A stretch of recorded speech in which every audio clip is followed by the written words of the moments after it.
everybody doing? Welcome. Yeah, I'm in our basement again. Last time before I was in front of the green screen, so you got some, hope that was a lot of fun. I had a lot of fun doing it. Um, Today what we're going to talk about is like what's going on, right? With Haven for Heroes, with me, with what we're doing here. These out here are all props. This is our second day of shooting. We just wrapped, so I thought I'd make a quick video.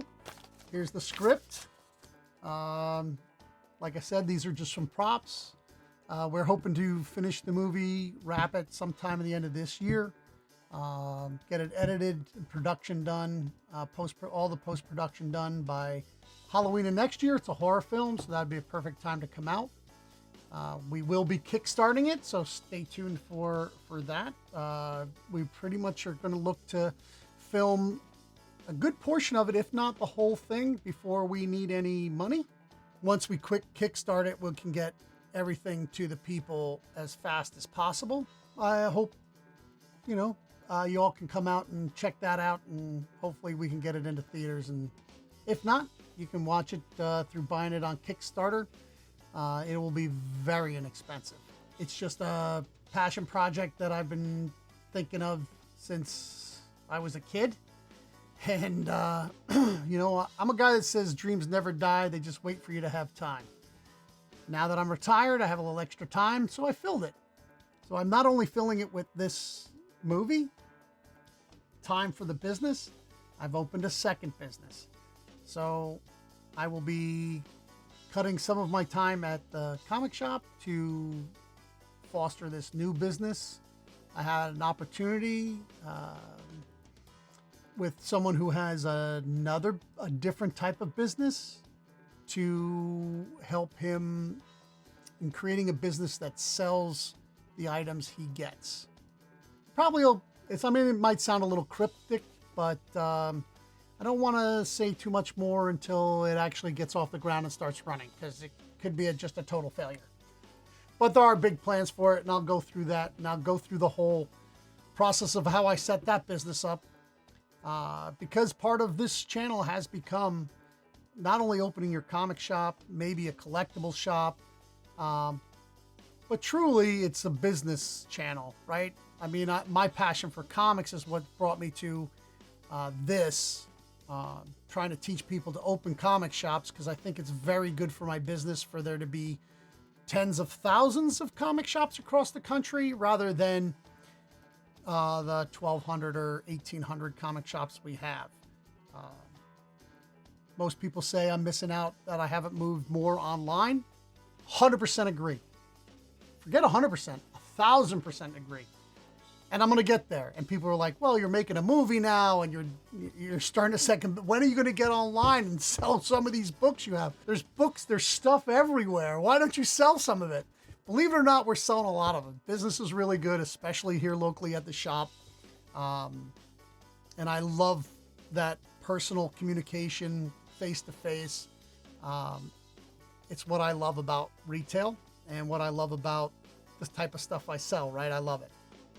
But I also love business. When I see an opportunity, I kind of have to jump on it. In my youth, you'd think it would be opposite. Like, when you're young, you're never afraid of dying, you'll live forever, all this stuff. Business-wise, I was kind of locked down in my youth with fear. Like, when I first joined the military, I had a lot of side gigs. I was doing a lot of stuff on the side, and I didn't have fear of doing business then. It was right after I left the military. We were kind of, after the war, we were... if your base closed, we were rolled out, what they call rolled out of the military. So you got a honorable discharge, but they didn't let you go to your contract was out. They decided your contract was up. They didn't need as many people in the service anymore. So I got out, and it was quite a struggle in the beginning. I still had a little bit of stuff from the war going on. I had lost my first wife to a divorce, and I had a 2-year-old. So yeah, I was really, my biggest fear was that, I'd need insurance and wouldn't have it. So I changed my profession into a job, government gig, had good insurance, And that's where I stayed for 27 years. But like I said, dreams don't die. They just wait for you to have time. So now I have time. I'm going to do as much as possible. I'm a guy that's always worked multiple jobs. I was a bouncer when I was in the service. I worked in nightclubs as a bouncer. They may have had women on poles. So I did that for a while. I've been a regular bartender, short order cook, worked in warehouses and retail, and then a long time in 911. And then still always did like flea markets and all that other stuff. So like I like to work. I love to work, and that I'm going to have 3 jobs instead of 2 jobs. I'm loving it. The great thing about the movie is that it's a project. So it has a time period. So we're going to try to get it done in a particular amount of time. So it has an end. So I can schedule stuff out. The other business I'm going to have a lot of help with. So my wife's going to be involved. My granddaughter's mother's going to be involved. My granddaughter will probably be involved. And I'm just going to hire a lot of people, and I don't need to make any money on it. It's just the business, to grow the business big. And this is not a business that could get huge, but it could get big enough where everybody can be at the trough, right? And I'm a high tide raises all boats guy. So if all my family could make a living on it, it'd be great. The money my wife will make will come into my household. So yeah, there's that. Now, another big announcement. The guys from Beyond Wednesday's industry show are all going to be going to San Diego Comic-Con, and I've committed to go. So if you want to meet me, head out to San Diego Comic-Con. I'm going to be there all 4 days. My Instagram's Haven for Heroes. My Facebook's Haven for Heroes. YouTube's Haven for Heroes. Like, everything is Haven for Heroes.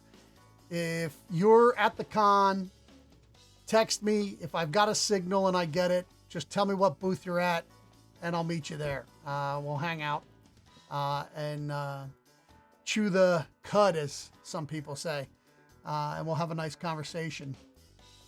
Beyond that, we are moving forward. Business has been fantastic this year. We can't hope for it to be any better. I don't know if I have it's mostly been Pokemon. We've made so much money on Pokemon this year. So the only thing is we're limited to how much we can get. So I really don't see how, other than selling more books. I'm sure if Dennis and Jesse see this video, they will be like, just sling more books, sell more books. I get you, man. I agree with you. I'm not an anti guy. I am there, and I have to get on it, and I'm going to do it. I just have to get it in my own time. That being said, keep reading comics and open a comic shop.